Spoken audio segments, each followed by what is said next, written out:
Hello friends, welcome है आप सभी का हमारे यूट्यूब चैनल अनु एजुकेशनल एकेडमी पर। तो आज की क्लास में हम लोग संविधान की प्रस्तावना को पढ़ेंगे।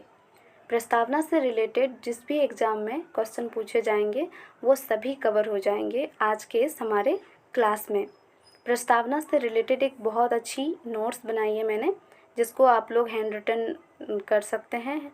और अगर आप लोगों को इसका PDF चाहिए नोट्स का, तो फिर आप लोग मेरे टेलीग्राम चैनल से जुड़िए, जिसका लिंक हम इस वीडियो के डिस्क्रिप्शन में दे देंगे। तो चलिए स्टार्ट करते हैं हम लोग अपना क्लास प्रस्तावना के बारे में। संविधान की प्रस्तावना, प्रस्तावना को ही उद्देशिका और भूमिका भी कहते हैं। ठीक है, प्रस्तावना मतलब संविधान की प्रस्तावना, संविधान की उद्देशिका, संविधान की भूमिका। ठीक है, चलिए आगे देखते हैं इसके बारे में। सर्वप्रथम अमेरिकी संविधान में प्रस्तावना को सम्मिलित किया गया था। तदुपरांत कई अन्य देशों ने इसे अपनाया, जिसमें भारत भी शामिल है। अब देखिए, सबसे पहले प्रस्तावना को अमेरिका संविधान में अपनाया गया था, अमेरिका के संविधान में, और वहीं से भारत ने अमेरिका के विचार को लिया, प्रस्तावना को, और फिर अपने देश में इसको लागू किया। ठीक है, प्रस्तावना के विचार को। तो यहाँ से एक क्वेश्चन बनेगा कि प्रस्तावना का विचार कहाँ से, किस देश से लिया गया है, तो वो आपका अमेरिका से। ठीक है, नेक्स्ट बढ़ते हैं आगे। प्रस्तावना संविधान के परिचय या भूमिका को कहते हैं।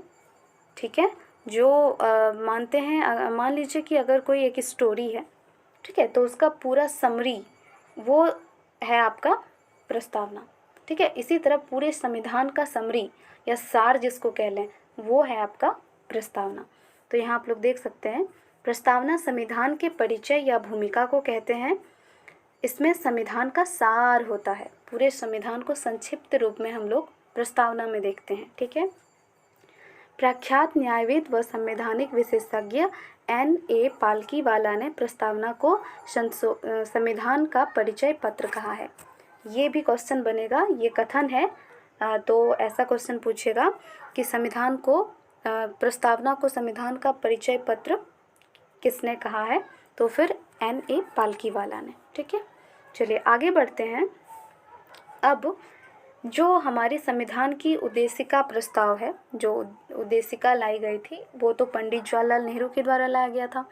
जब हम लोग संविधान का क्लास किए थे दो दिन पहले, दो क्लास के पहले, ठीक है, तो वहाँ पर हम लोग पढ़े थे कि 13 दिसंबर 1946 को पंडित जवाहरलाल नेहरू जी ने उद्देशिका प्रस्ताव लाया, जिसको कि 24 जनवरी 1947 को संविधान सभा में पास कर दिया गया, यानी कि पारित कर दिया गया, और उसी को जो है प्रस्तावना के रूप में बाद में स्वीकृति मिल गई। ठीक है, तो यही कथन यहाँ पर आपका लिखा हुआ है, आप लोग पढ़ें। ठीक है, आगे हम लोग देखते हैं संविधान के प्रस्तावना की विषय वस्तु। अब मतलब पूरे प्रस्तावना को हम लिखे हैं यहाँ पर। ठीक है, इससे बहुत सारे क्वेश्चन बनते हैं आपकी प्रस्तावना से। सिर्फ अगर आप लोग प्रस्तावना को पूरी अच्छी तरह से रट लेते हैं ना, तो फिर उससे आपका बहुत क्वेश्चन बन जाएगा। गारंटेड इस प्रस्तावना से क्वेश्चन आएगा ही, इसीलिए आप सभी को मुंह पे याद हो कि हाँ, प्रस्तावना को हम लोग बोल सकते हैं बिना देखे। ठीक है, मतलब याद होना चाहिए एकदम, क्योंकि हर एग्जाम में इससे क्वेश्चन आएगा, और कैसे क्वेश्चन बनेगा वो भी हम लोग देखेंगे। ठीक है, प्रस्तावना संविधान के 4 पक्षों को बताते हैं। यहाँ पर 9 छूट गया है। ठीक है, प्रस्तावना जो है वो संविधान के 4 पक्षों को बताता है। तो जरा देखें, तो सबसे पहले संविधान का स्रोत, संविधान का स्रोत को बता दो। हम भारत के लोग, आप लोग प्रस्तावना के पहले ही लाइन में देखिए क्या लिखा है, हम भारत के लोग, है ना। तो ये रहा आपका संविधान का स्रोत। ठीक है, और इसका मतलब क्या है कि जनता की शक्ति से ही संविधान शक्तिशाली है, संविधान सर्वोच्च है। अब देखिए, यानी कि जो जनता के द्वारा ही जो है ये संविधान है, जनता है तो संविधान है, जनता की शक्ति से ही संविधान शक्तिशाली है, यानी कि भारत के लोग ही हम लोग संविधान के स्रोत हैं। तो यहाँ पर 2 क्वेश्चन है, इसी से रिलेटेड है, यहाँ जो आप पढ़े वही। तो एक देखिए, संविधान को शक्ति प्रदान करने वाला कौन है, तो भारत की जनता है। ठीक है, दूसरी बात है कि संविधान व्यवस्था में सर्वोच्च कौन है, तो हमारे संविधान से बढ़ के कुछ नहीं है, तो संविधान सबसे सर्वोच्च है। ठीक है, तो ये संविधान के स्रोत, इसका पहला जो है वो संविधान का पक्ष बताता है, संविधान का स्रोत। सेकंड हम लोग देखते हैं संविधान का स्वरूप। अब इसका स्वरूप कैसा है ये देखेंगे। तो यहाँ पर हमारे प्रस्तावना में संपूर्ण प्रभुत्व संपन्न की बात कही गई है। ठीक है, उसके बाद समाजवादी की बात कही गई है, पंथ निरपेक्ष की बात कही गई है, लोकतंत्र की बात कही गई है और गणतंत्र की बात कही गई है। ठीक है, अब हम लोग एक एक करके इसका मीनिंग जानते हैं। संपूर्ण प्रभुत्व संपन्न का क्या मतलब है, क्या अर्थ है? तो आप लोग देखिए, इससे यह तात्पर्य है कि देश के किसी बाहरी हस्तक्षेपों को स्वीकार नहीं करेगा। देश जो है वो किसी बाहरी हस्तक्षेपों को स्वीकार नहीं करेगा एवं आंतरिक और बाह्य मामलों में निर्णय लेने के लिए स्वतंत्र होगा। यानी कि अब हमारा देश आज़ाद हो चुका है, किसी का डोमिनियन राष्ट्र नहीं है। ठीक है, हम लोग खुद में सक्षम है अपना निर्णय लेने के लिए, हमारे ऊपर कोई भी दूसरे देश का लोग निर्णय नहीं थोप सकता है। ठीक है, और ये आंतरिक और बाह्य मामलों में भी अपना पार्टिसिपेट यानी अपना निर्णय ये सुना सकता है, दे सकता है, ले सकता है, स्वतंत्र होकर, किसी का दबाव नहीं। ठीक है, तो ये चीज़ आप लोग ध्यान रखें, ये डेफिनेशन बहुत अच्छा है संपूर्ण प्रभुत्व संपन्न की। ठीक है, आगे हम लोग समाजवादी का अर्थ को समझते हैं। तो समाजवादी से ही समझ में आ रहा है क्या है, तो इसका अर्थ है समाज में समानता लाना। ठीक है, हर एक वर्ग समान होगा। ठीक है, और ये सब चीज़ें जब हम लोग संविधान के अनुच्छेद को पढ़ेंगे तो वहाँ दिखेगी कि सबको समानता मिलनी चाहिए और किस किस अधिकार पर मिलनी चाहिए। ठीक है, तो समाज में समानता जो लाना है उसका ही जो एक प्रॉपर वर्ड होता है उसका मतलब वो है समाजवादी। ठीक है, आगे देखते हैं पंथ निरपेक्ष। ये पंथ निरपेक्ष क्या है? तो इसका मीनिंग देखिए, देश का अपना कोई धर्म नहीं होगा, जनता किसी भी प्रकार के धर्म को मानने के लिए स्वतंत्र है। ठीक है, पंथ निरपेक्ष इसका मतलब आप लोग देखिए, तो हमारे देश का एक पर्टिकुलर धर्म नहीं है, हमारे देश में बहुत सारे धर्म हैं और किसी भी धर्म को जनता मान सकती है। ठीक है, तो इस पर आप दबाव नहीं डाल सकते हैं। ठीक है, तो पंथ निरपेक्ष का ये मतलब है। उसके बाद चौथा देखेंगे तो लोकतंत्रात्मक की बात होती है। तो लोकतंत्र क्या है, लोकतंत्रात्मक क्या है? तो इसका अर्थ है जनता का शासन। जहाँ लोकतंत्र है, हमारा देश कैसा है? लोकतांत्रिक देश है, यानी यहाँ पर जनता का शासन है ना। हम लोग के आम जनता के द्वारा ही चुने जाते हैं पीएम, जितने भी नेता होते हैं बड़े बड़े, और राष्ट्रपति जो देश का सबसे बड़ा मुखिया होता है, प्रधान होता है, वो भी जो चुने जाते हैं वो आम जनता के द्वारा ही चुने जाते हैं। भले ही वो डायरेक्टली ना चुने जाए, इनडायरेक्टली चुने जाए, बट वो जनता के सहमति से ही चुने जाते हैं। यानी कि राजतंत्र या राजशाही या तानाशाही हमारे देश में नहीं है। ठीक, अगला यही पॉइंट है गणतंत्र। गणतंत्र का मतलब ही होता है क्या? देश का संवैधानिक प्रमुख जो राष्ट्रपति है वो निर्वाचित होके आता है जनता के द्वारा। यह एक निश्चित समय के लिए होगा और फिर वो निश्चित समय के लिए होगा और उसका पद जो है वो वंशानुगत नहीं होगा। ठीक है, सबसे बड़ी चीज़ है गणतंत्र का मतलब कि पद जो है वो वंशानुगत नहीं होगा। यानी कि हमारे यहाँ राजतंत्र या तानाशाही या राजाशाही नहीं चल रही है, किसी एक का बेटा ही यहाँ राजा नहीं बनेगा। यहाँ हर बार अलग अलग व्यक्ति जो हैं वो नेता बनेंगे, राष्ट्रपति बनेंगे, संविधान का प्रमुख बनेंगे। ठीक है, तो गणतंत्र का ये मतलब हुआ। तो आप लोग सभी स्क्रीनशॉट ले सकते हैं या फिर आप लोग को पता ही है, नोट्स मिल जाएगा टेलीग्राम पर।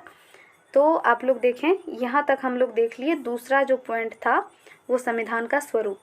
संविधान का स्वरूप में ये संपूर्ण प्रभुत्व संपन्न पॉइंट आता है, समाजवादी आता है, पंथ निरपेक्ष आता है। ठीक है, और जो है वो लोकतंत्र और गणतंत्र आता है। आगे बढ़ते हैं हम लोग। तीसरा जो इसका पॉइंट है, संविधान के उद्देश्य लक्ष्य, क्या इसका उद्देशित लक्ष्य है वो देखते हैं। तो ये न्याय की बात करता है। प्रस्तावना में न्याय की बात कही गई है। और कितने तरह की न्याय की बात है? तो 3 तरह के न्याय की बात है, सामाजिक न्याय, आर्थिक न्याय और राजनीतिक न्याय। सामाजिक न्याय में समाज में समानता लाना, यानी कि फिर से वही बात कर रहा है कि हमारे समाज में सभी को समानता मिलनी चाहिए। दूसरा आर्थिक न्याय, यानी कि आर्थिक विषमता को दूर करना, यानी कि जो गरीब अमीर है उनको, गरीब को अमीर करना। ठीक है, लेवल में लाना। आगे देखते हैं राजनीतिक न्याय, यानी कि राजनीति में समान रूप से हिस्सेदारी, यानी कि अगर कोई राजनीति में हिस्सा लेना चाहता है, यानी कि वो भी अगर चाहता है कि हम भी देश का भला करें, हम नेता बने, हम इस देश के रक्षक बने, तो फिर वो भी चुनाव में खड़े हो सकते हैं। सबको समान रूप से भागीदारी है इस चीज़ में, ठीक है। चलिए, तो 3 तरह के न्याय की बात करता है। क्वेश्चन ऐसा भी आ सकता है कि प्रस्तावना में कितने तरह के न्याय की बात कही गई है, तो 3 तरह के। इसीलिए मैंने कहा कि पूरे प्रस्तावना को याद कर लीजिए आप लोग, ठीक है। सेकेंडली हम लोग देखते हैं स्वतंत्रता। अब ये स्वतंत्रता कितने तरह के, किस किस चीज़ की स्वतंत्रता की बात करता है। तो पहला है विचार की स्वतंत्रता, यानी कि किसी को अपने विचार रखने की स्वतंत्रता है इस देश में, ठीक है, आप उसे रोक नहीं सकते। दूसरा अभिव्यक्ति की स्वतंत्रता, वो एक्सप्रेस कर सकता है अपनी बातों को, बोल सकता है, उसको आज़ादी है, स्वतंत्रता है इस चीज़ के लिए। विश्वास, वो किसी पर विश्वास कर सकता है। उपासना की स्वतंत्रता और धर्म की स्वतंत्रता, फिर आप किसी भी धर्म को मान सकते हैं, ठीक है, कोई दबाव नहीं है। तो ये 5 तरह के धर्म स्वतंत्रता की बात करता है। तो ये भी क्वेश्चन पूछा जा सकता है कि प्रस्तावना में कितने तरह की स्वतंत्रता की बात कही गई है।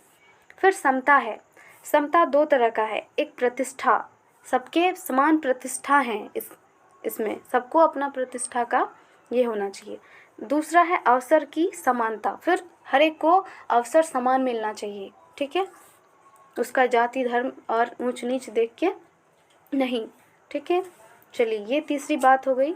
फिर है व्यक्ति की गरिमा। इसमें जो व्यक्ति की गरिमा है वो बताता है कि हमें गरिमापूर्ण जीवन जीने का अधिकार है, ठीक है। 5वां जो है वो राष्ट्र की एकता और अखंडता की बात करता है।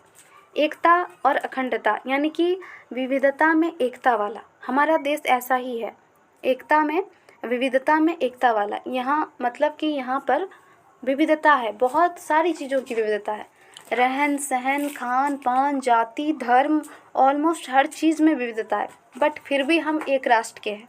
आप दिखा दो दुनिया में किसी भी राष्ट्र में इतने सारे धर्म के लोग एक देश में निवास करते हैं? नहीं।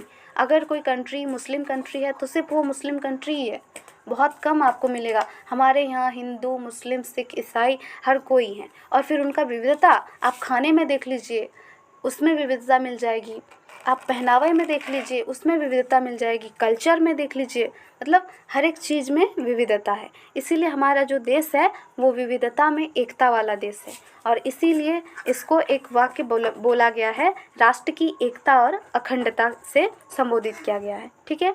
आगे नेक्स्ट पॉइंट हम लोग देखते हैं बंधुत्व। जो दूसरी जो शब्द है वो है बंधुत्व।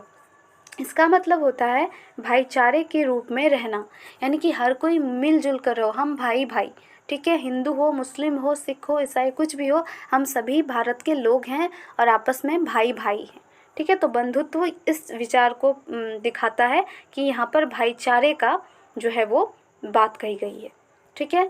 तो ये जो इतनी सारी पॉइंट्स थे, ये थे संविधान के उद्देश्य लक्ष्य, ठीक है। न्याय, स्वतंत्रता, समता, व्यक्ति की गरिमा, राष्ट्र की एकता और बंधुत्व, ठीक है।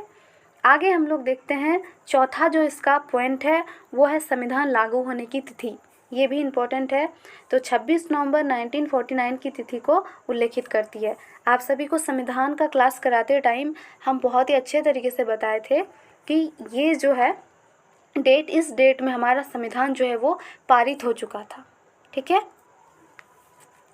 तो आप लोग ध्यान रखें इस चीज़ को। अब देखिए संविधान में जितने भी वर्ड्स थे वो सारे क्लियर हो गए।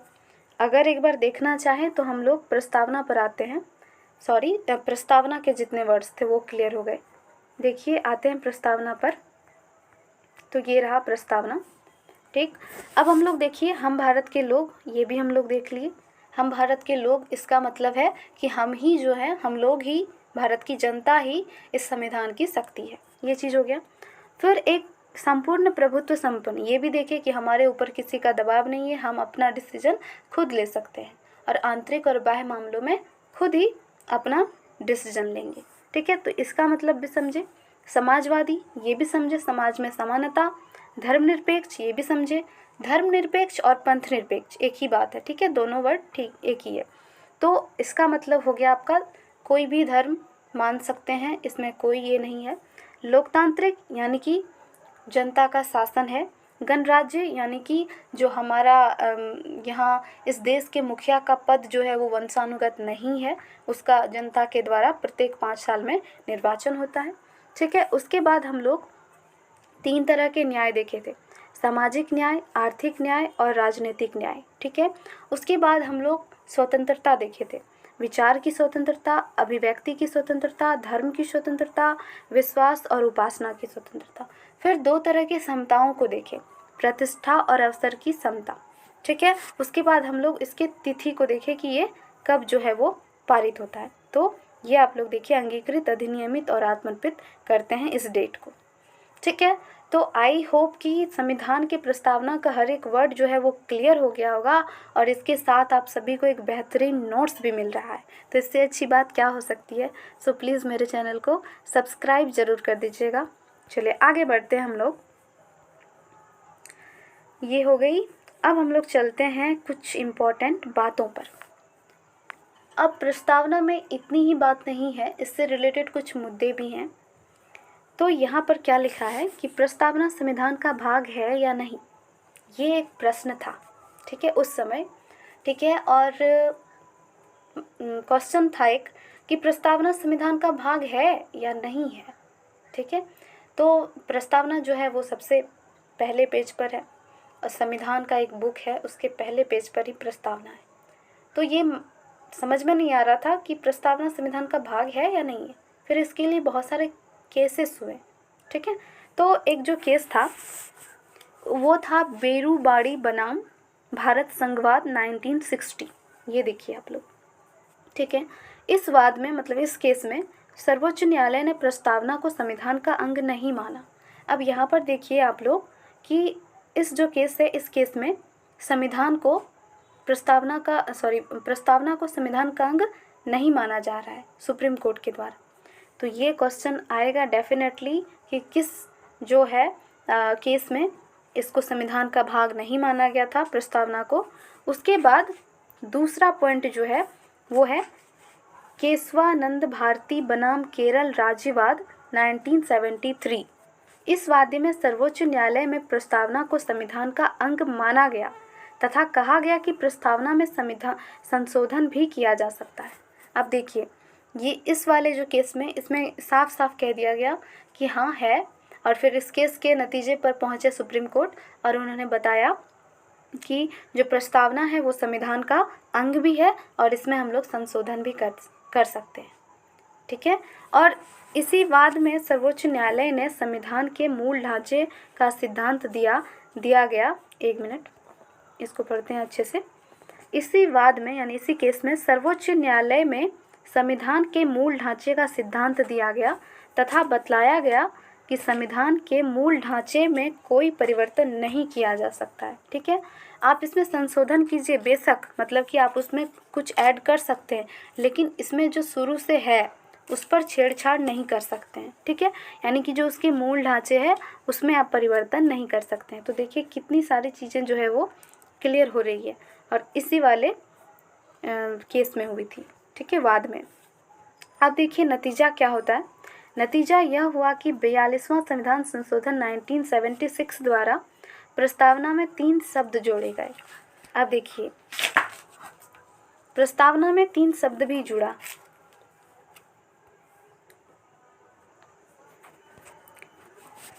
इसमें 3 शब्द भी जोड़ा गया 42वां संविधान संशोधन।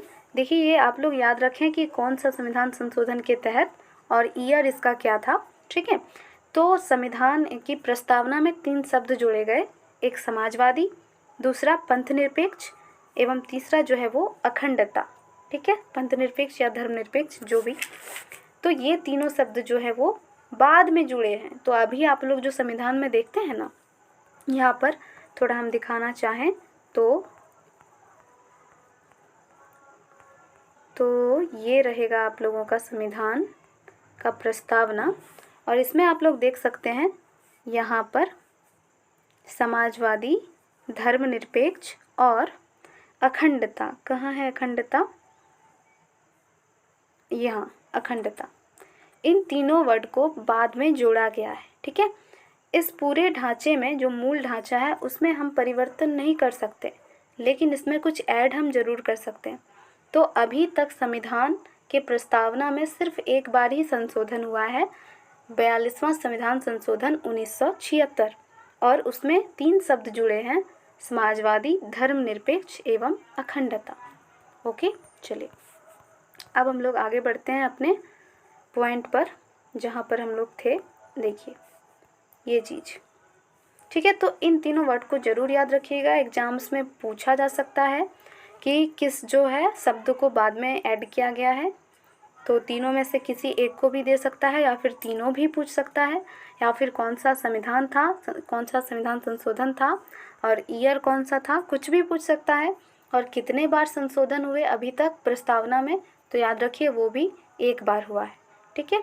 अब हम इस पॉइंट को नीचे मेंशन भी कर दिए हैं, अभी तक में संविधान की प्रस्तावना में केवल एक ही बार संशोधन हुआ है, ठीक है। चलिए आगे इस केस से रिलेटेड और एक बहुत अच्छी पॉइंट है, इसको आप लोग नोट कर लें, ठीक है।